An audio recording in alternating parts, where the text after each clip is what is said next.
आत्मार्थी सज्जनों, इन मुनियों को वंदन करते हैं। वर्धमान महावीर स्वामी के प्रमुख श्रोता थे राजा श्रेणिक। कौन थे? राजा श्रेणिक। वो सम्राट थे। बिंबिसार राजा श्रेणिक का इतिहास में नाम आता है। बिंबिसार सम्राट थे, लेकिन हर दिन भगवान के चरणों में उपस्थित होकर के और जिनवाणी का रसपान करते थे। कहते हैं उसका ये प्रभाव पड़ा कि राजा श्रेणिक का पूरा जीवन बदल गया और उसकी जो दुर्गति होने वाली थी वो भी सुगति में बदल गई। सत्संगति पतित पावनी, संत संगति पतित पावनी।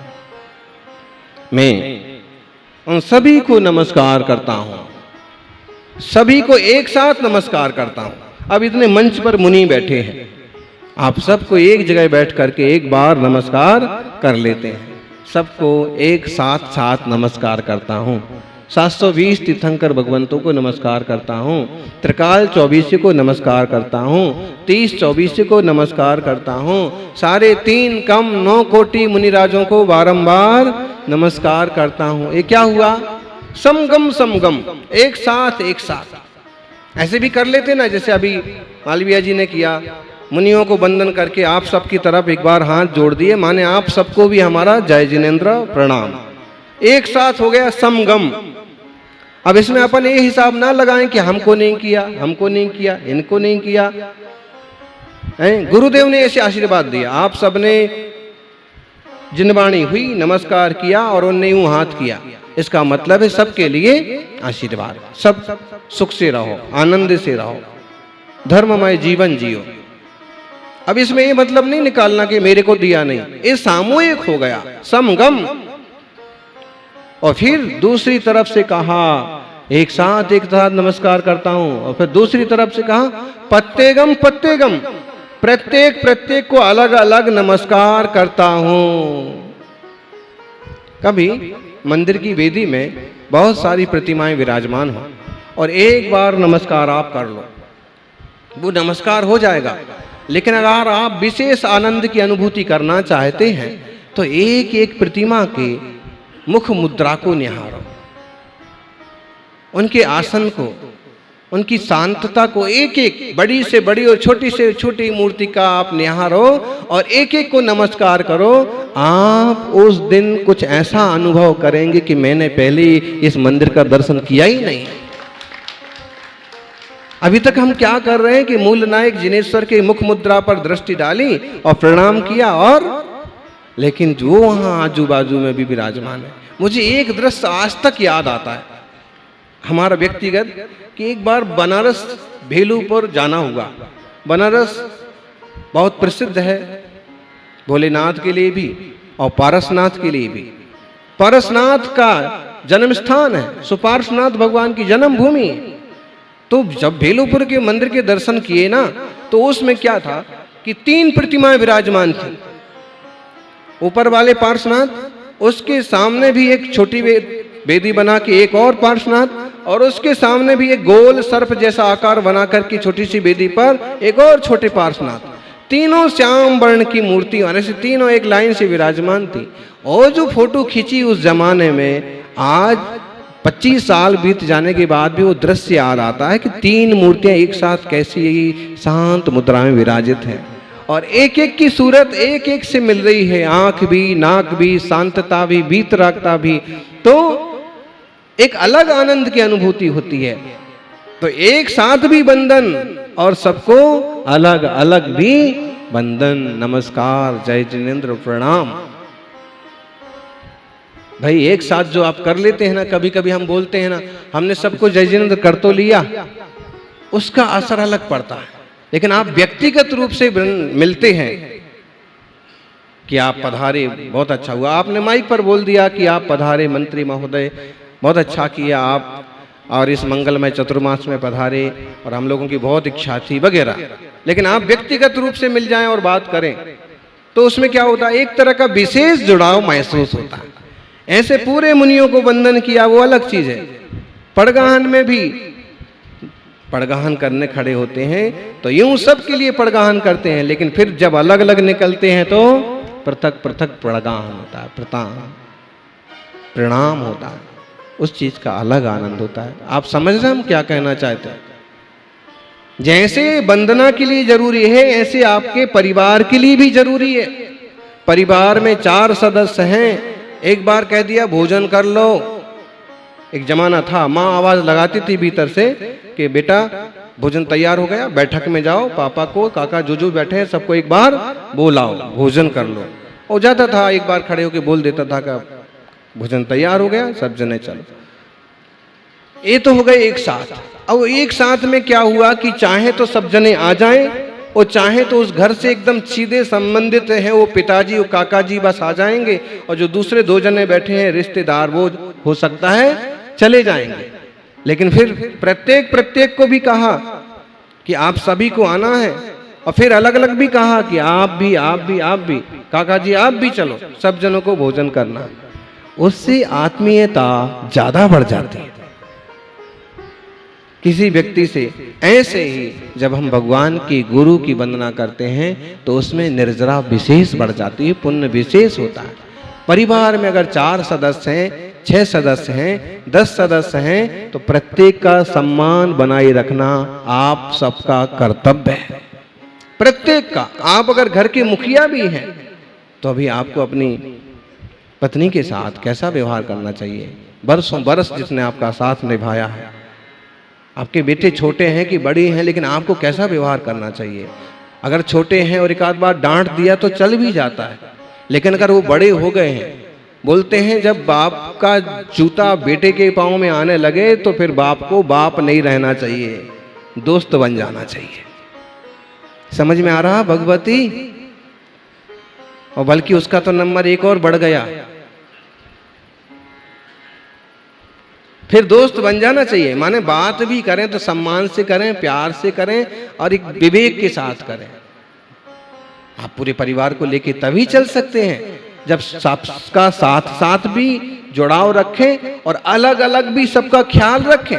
आप सबसे छोटे हैं तो भी आपकी कई सारी जिम्मेदारी बनती हैं कि माता पिता के चरण छुएं, जिनालय के बाद, गुरु दर्शन के बाद माता पिता का भी वंदन करें। और वो आपका व्यवहार चारित्र है, व्यवहार विनय है, उपचार विनय है। और अगर आप बड़े हैं तो छोटों के लिए क्या जरूरतें हैं, क्या सज्जनों सौभाग्य है, हम इंसान हैं और इंसान के बाद हम भारत जैसे महान देश में जन्मे, उसके बाद भी हमें ऐसे महान तपस्वियों के सानिध्य मिल रहे। और सौभाग्य है कि एक अच्छा सा, एक सुंदर सा परिवार आपको मिला है। वो आपके धर्म ध्यान में, आपके प्रेम व्यवहार में, आपकी निर्मलता में कारण बनता है। अकेला आदमी या तो व्यसनी हो जाएगा या पागल हो जाएगा, शराबी हो जाएगा। लेकिन जिनका परिवार होता है उनमें अच्छाइयाँ होती हैं, उनके घर संत आते जाते हैं, उनके एक संस्कार होते हैं, एक सीख होती है।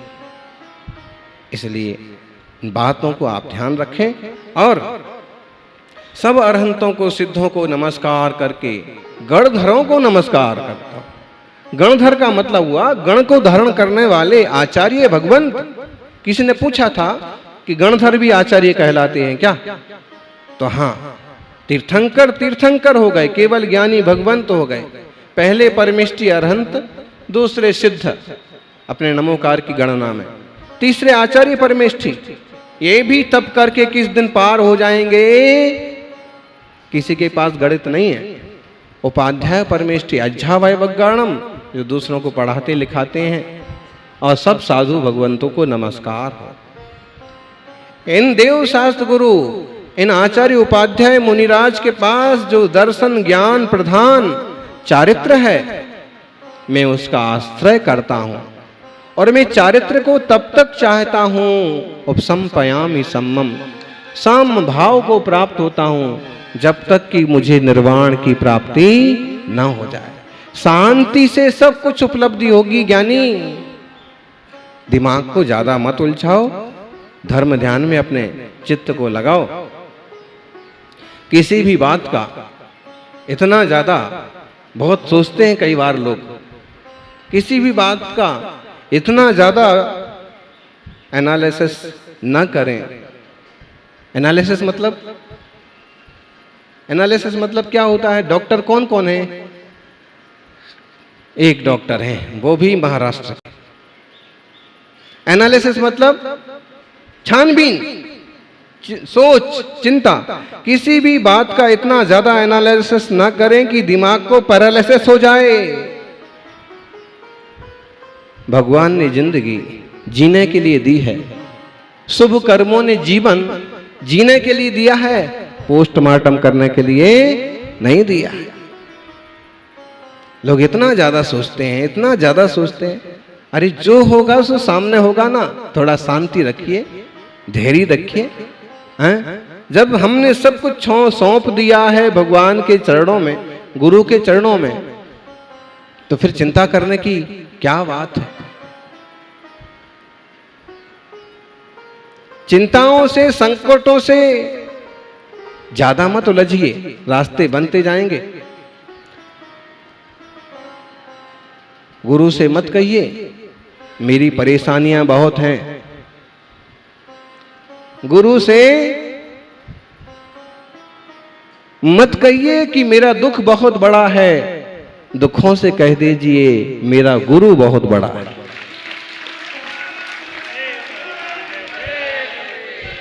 तकलीफों से कह दीजिए मेरा भगवान बहुत बड़ा है, मेरा मन बहुत बड़ा है, और सब रास्ते पार होंगे, कोई ना कोई सहयोगी मिलता जाएगा, काम होते जाएंगे।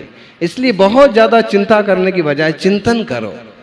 संसार के काम करते करते भी थोड़ा समय निकाल करके सन्यासी के पास चले जाओ, भगवान के पास बैठ जाओ, थोड़ी देर उनकी भी मुख मुद्रा निहारो। निश्चित रूप से आपका जीवन बदल जाएगा। 2550वां निर्वाण महोत्सव आ रहा है। आज मंत्री जी भी हैं उपस्थित। इसको तो बहुत बड़े लेवल पर लेके जाना है। अगले साल भगवान महावीर स्वामी का 2550वां माने 2550वां मोक्ष कल्याणक दिवस, निर्वाण उत्सव, और उसकी तैयारियां भी हो रही हैं। राजावत जी ने तो रथ की तैयारी भी चालू कर दी, और कई सारे लोग अपन इसको राष्ट्रीय रूप दें और महावीर स्वामी का निर्वाण कल्याणक राष्ट्रीय स्तर पर धूमधाम से मनाया जाए। इस बार दीपावली पर 2549वां निर्वाणोत्सव होगा।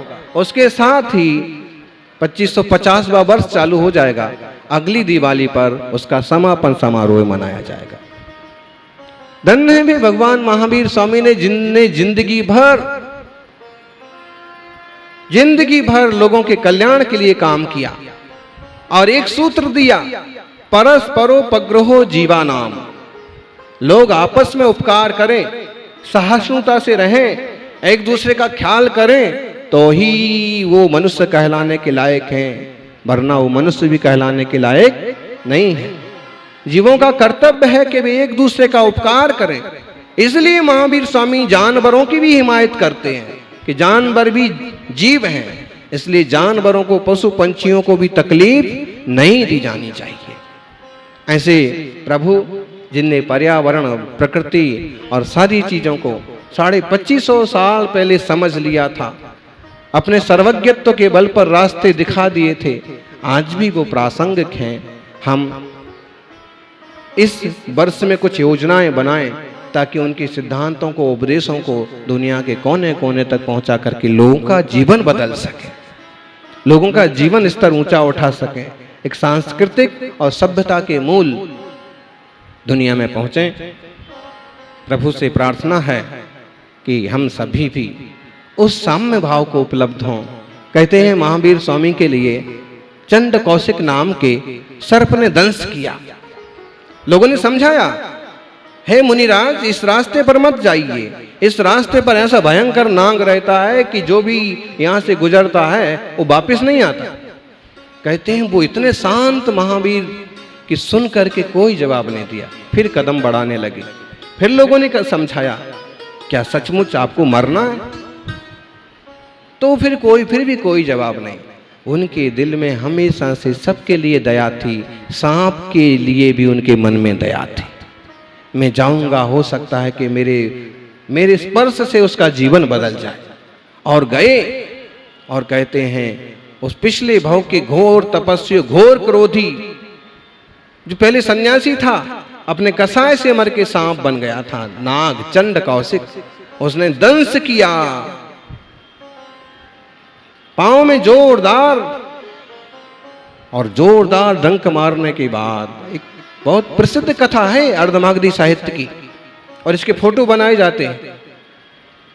और जैसे ही दंश किया तो खून निकलने की बजाय दूध निकल पड़ा। जानवर में भी जिनवर पैदा हो सकता है। उसकी भावनाएं तुरंत बदल गईं कि मैंने आज तक जिसको भी डसा उसको खून निकलता था, और डसना छोड़ो, मेरी सांस से लोग भस्म हो जाते थे, ये आखिर कौन है? और उसका जीवन बदल गया कि जैसे बेटा माँ का दूध पीता है, शरीर पर के एक हिस्से पर अपना मुंह लगाता है तो उसे दूध मिलता है, वैसे ही मैंने इनके पांव पर फन मारा तो मुझे दूध मिल रहा है। खून नहीं इनका बह रहा है, इनमें इतना प्रेम है कि खून भी दूध बना हुआ है। और उसका जीवन बदल गया। कहते हैं उसने हिंसा का त्याग कर दिया, और कहते हैं महावीर स्वामी अहिंसा के रूप में, अहिंसा के दूत के रूप में पूरी दुनिया में पूजे गए। ऐसे प्रभु को वंदन, और हम सबका जीवन उनके मार्ग पर चले, ऐसी मंगल भावना। मालवीय जी को तो बहुत कुछ कहने जैसा नहीं है, क्योंकि वो अपनी प्रज्ञा से जरूरी काम करते रहते हैं, जनता की सेवा करते रहें और लोगों की तकलीफ़ें दूर करने की कोशिश करते रहें। एक जनप्रतिनिधि जितना ज़्यादा अपने क्षेत्र का, अपनी जिम्मेदारियों का ध्यान रखता है, वो उतनी ज़्यादा ऊंचाइयां हासिल करता है। इससे आप वाकिफ़ हैं। पानी की तो अभी पूर्ति हो गई है, और कुछ कमी रही है सो भी हो जाएगी। वैसे आपका जल संसाधन विभाग, लेकिन अपन विचार करें ना कि अपन कितने भी बड़े बन जाएं, लेकिन अपन कितने छोटे हैं। पूरा जल संसाधन विभाग होकर के भी आप वो व्यवस्था नहीं बना सकते कि एक बार प्रकृति बरसती है, बादल बरसते हैं और पूरी व्यवस्थाएं एक बार हो जाती हैं। बाद में हमारा एक अपनापन होता है कि हम कुछ लोगों के लिए करें तो हम व्यवस्थाएं बैठाते हैं। आप अपने कर्तव्य करते रहें और सहज रूप से ऊंचाइयां हासिल करते रहें।